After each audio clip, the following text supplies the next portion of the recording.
My name is Ashley Sotichek, and I'm the Program Manager for the Great Lakes Business Network, and I will serve as the moderator for today's discussion. We really appreciate all of your interest in the recent Line 5 legislative hearings, and I'm pleased to introduce our esteemed speakers here today, each of whom represent key Michigan businesses. First, we'll hear from Juliet King McAvoy of King Orchards. Next, we'll hear from Larry Mawby of Mawby Vineyards. And finally, we'll hear from Larry Bell of Bell's Brewery. These speakers will discuss the Line 5 legislative hearings and the response from the Great Lakes Business Network.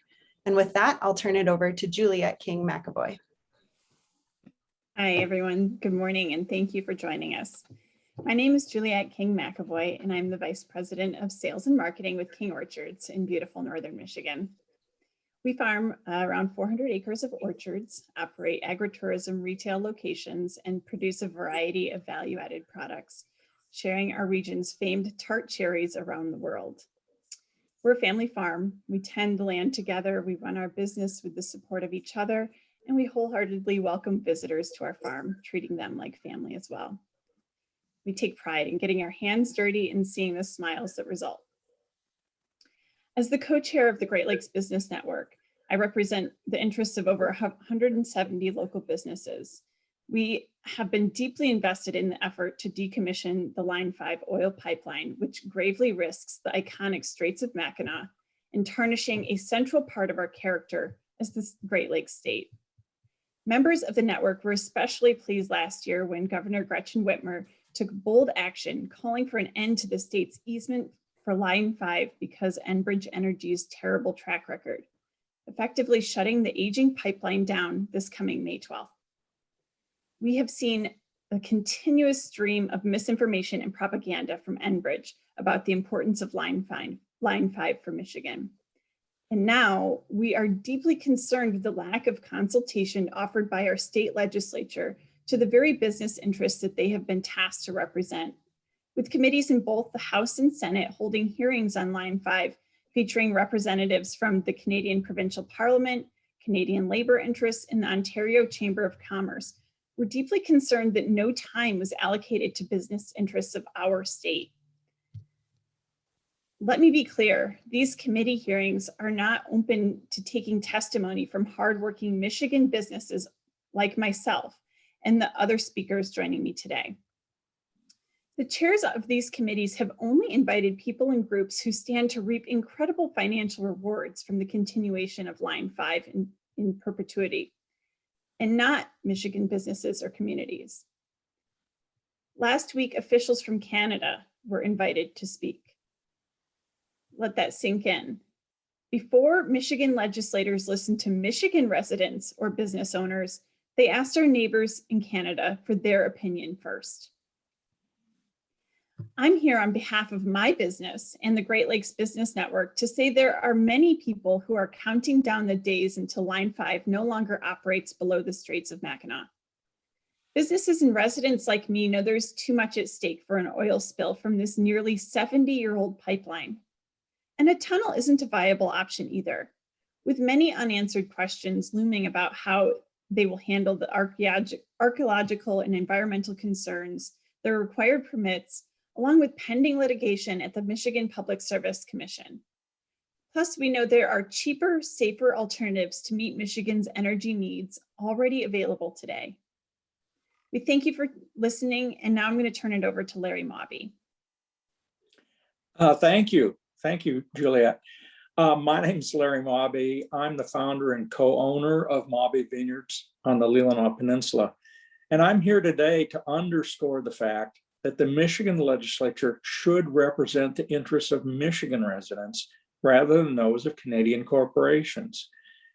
Today, I'd like to spell out exactly why it is improper and even absurd for Michigan's legislature to be advancing Canadian interests above those of Michigan businesses, our public health, and communities like mine who depend upon Michigan's freshwater resources.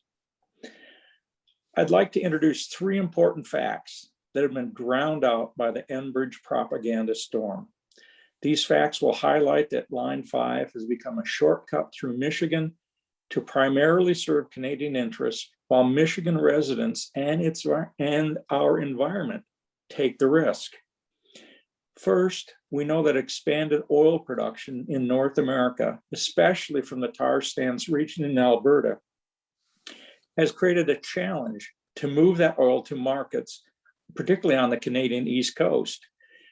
Far more oil is being transported through the Great Lakes regions than could be refined here.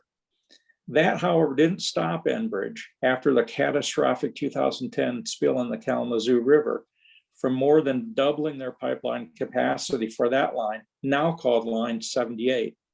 In fact, Enbridge has increased the combined amount of oil moving through Michigan on their lines by a whopping 65% since 2012. Second, Enbridge has described their strategy for this shortcut to their shareholders by calling it the Eastern Canadian Refinery Access Initiative. This initiative relies on this extra oil that is now coming through Michigan in Enbridge's two pipelines, crosses in Sarnia, and as of 2015 began flowing to refineries in Montreal and Quebec through the reversible of Enbridge Line 9. Enbridge brags about the economic benefits of this oil from Montreal and Quebec, not Michigan. Finally, I want to highlight the fact that Canada has never built a connective pipeline of its own. Proposed northern routes through Canada, like TransCanada's Energy East pipeline, were met with fraught environmental concern and staunch tribal opposition from within Canada. This leaves Michigan holding the bag. Our state continues to bear the risk and responsibility of a potential spill while reaping only marginal benefits. However, at the hearings held last week and yesterday afternoon, you heard none of this narrative. Instead of highlighting the fear-mongering of Canadian oil interests, Michigan's legislature should be listening to Michigan businesses whose workers and families depend upon a strong economy that is underpinned by the health of the Great Lakes. This is why the Great Lakes Business Network is demanding we and other interested parties from Michigan be allowed to testify at these hearings in the Michigan House and Senate. Our legislators need to hear how Enbridge has successfully diverted public attention from the fact that Line 5 now primarily serves Canada. We have sent a letter requesting such equal time as Enbridge's allies have had, and there has been no response as yet. Michigan lawmakers shouldn't go on break until they hear the other side on Line 5. Thank you for your attention, and now I'll hand it over to Larry Bell. Larry. Thanks, Larry. Great to see you and hear from you. My name is Larry Bell. I'm founder and president of Bell's Brewery in Comstock and Kalamazoo, Michigan. We also operate the Upper Hand Brewing Company in Escanaba, Michigan, which relies on water from Lake Michigan. Enbridge Energy, which operates Line 5, really has shown time and again that it cannot be a trusted partner in the protection of our water and our waterways. Myself and Bell's Brewery had a front seat, literally, to their behavior, troubling behavior, I would call it, as a corporation during the 2010 oil spill from their, what was then Line 6B, now Line 78, which covered the Kalamazoo River. It upended residencies, it upended businesses, and today remains the largest inland oil spill in the history of the United States. I also witnessed Enbridge's blatant disregard and lack of accountability during the events leading up to the spill and after the spill. And they really showed remarkable indifference to local oversight, and they had what could be called stunning apathy towards the impact that the spill caused to area businesses. With the Line 5 oil spill, history would repeat itself on a much grander scale. Basically, it's a travesty for our whole state, for so many communities that rely upon their drinking water from the Great Lakes, businesses like mine that rely upon clean water for our business. I employ 500 people in the state, including those up in Escanaba. And I think those are important Michigan jobs that we should be concerned about. And, you know, Enbridge has shown really lackadaisical, haphazard monitoring of Line 5 up in the Straits of Mackinac.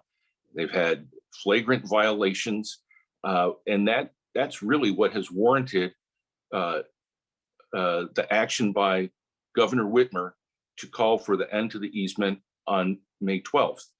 And you know, there's been plenty of time. This pipeline was only supposed to be there for 50 years. We're going, you know, approaching 70 years now. And there's the old adage that poor planning on your part does not constitute an emergency on our part. Enbridge has known for years and years and years that this was an aging pipeline and that something had to be done, yet they really never took any action. So I applaud the governor and I applaud the attorney general for taking action to remove the easement on May 12th from Enbridge. We've seen businesses are already starting to adapt regarding propane security up in the UP. There's a Michigan propane security plan that outlines the path for transition away from the pipeline. So the question is, why aren't lawmakers hearing from businesses like mine and the other speakers today? I would especially call out Senator McBroom. My business in the Upper Peninsula is represented by him. He's the chair of the committee that's calling on Canadians to tell us how to run things in Michigan. I'd ask Senator McBroom, and I have left him a message. I've called him directly to ask that we get to come testify and talk about the impact of our businesses, the impact of Line 5 on our businesses. And I think it's incumbent upon our elected officials to hear from the people and businesses of the state of Michigan. I look forward to May 12th when we don't have to worry about our water being corrupted anymore by that line. And, you know, Enbridge is going to be just fine. This is a corporation that is hugely successful. They make a lot of money. They use Michigan as a shortcut. Michigan takes all the risk and Canada gets all the profits. And I think it's time that we start worrying about the economy of the state of Michigan and the well-being of the state of Michigan over foreign interests. So I'm looking forward to May, to that shutdown, and you know, working with the Great Lakes Business Network, our 170 businesses, to find a way forward for our state. So we hope to hear back from our Michigan lawmakers so that our voices can be heard. Thank you so much. Ashley, I'll turn it back over to you. Well, thank you so much to all of our speakers this morning.